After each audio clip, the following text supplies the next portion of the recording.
Ouais. Bienvenue à toi dans cette vidéo sur le RER. Wouh.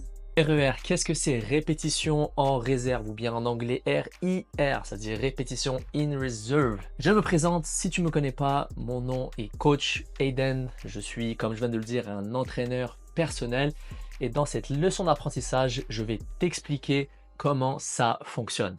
Petit disclaimer avant de se lancer dans le vif du sujet, si jamais tu vois des choses écrites comme phase, compagnon, tout ça, puis tu te demandes qu'est-ce que c'est, il faut savoir que j'ai des programmes d'accompagnement dans lesquels on aide nos clients à perdre du poids pour devenir la meilleure version d'eux-mêmes et afin d'avoir un changement d'identité. RER, c'est une méthode d'entraînement avancée en hypertrophie, donc en musculation.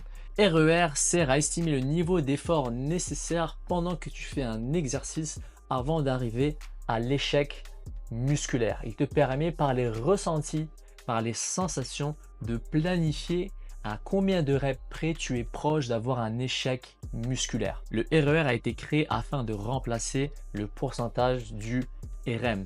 Donc on entend très souvent cette chose passer dans les programmes d'entraînement.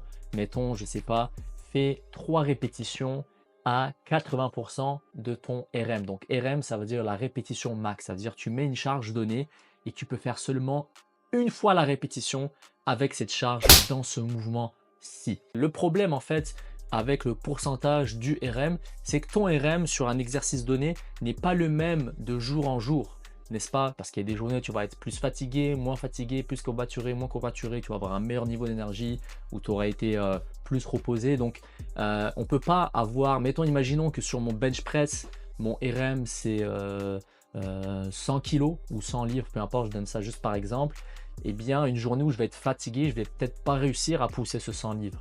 Et donc ça va fausser mes chiffres lorsque je vais vouloir me dire que je dois faire 3 ou 4 reps à 80 ou 90% de mon RM par exemple. Le RER, lui, donc la répétition en réserve, elle ne change pas de jour en jour puisqu'elle s'adapte à ta réalité à chaque fois que tu pars t'entraîner.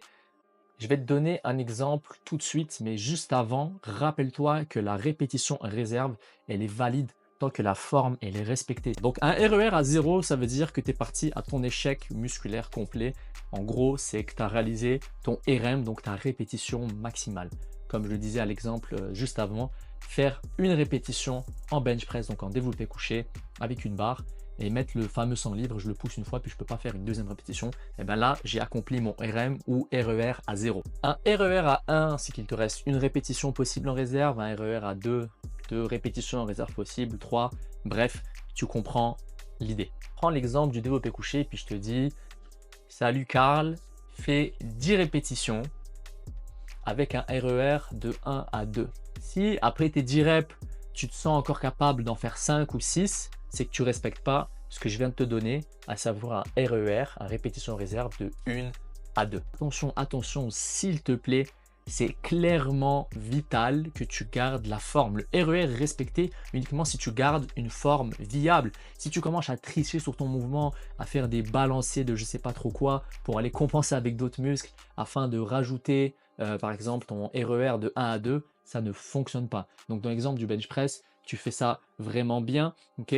Sur tes 10 répétitions, à la 10e, tu te sens capable d'en faire une et puis vraiment deuxième, c'est-à-dire vraiment tu seras sur ton répétition maximale avec cette charge, tu vas être vraiment en train de shaker, puis tu vas pouvoir compléter la rep et puis vraiment basta, finito, tu ne pourras plus faire une répétition de plus. Alors les avantages du RER, c'est que ça fait une prévention au niveau des blessures, ça te permet d'éviter un échec systémique et diminue les probabilités de blessures. Parce que oui, tout le temps s'entraîner en échec musculaire, ce n'est pas une bonne méthode viable sur la durée. Le dernier avantage du RER, donc répétition en réserve, c'est que ça va te permettre d'avoir une meilleure gestion de la récupération. En t'entraînant avec quelques répétitions en réserve à chaque fois, la fatigue est donc mieux gérée et la récupération est optimisée. Je fais de la musculation depuis 13 ans, alors bien entendu, je veux pouvoir grandir en santé, sans déchirer, ni casser, ni briser quoi que ce soit. Le RER est donc magique et une option excellente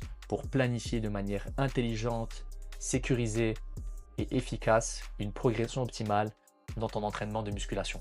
Pour terminer, il faut savoir que quand je te mets un RER à 1 ou un RER à 1 à 2 ou un RER à 2, Eh bien, pas mal, tu dois avoir un visage comme ces gars-là ici sur ces photos-là. C'est que clairement, la série est lourde, c'est difficile, tu te bats fort et tu es supposé avoir une face un peu de défoncé.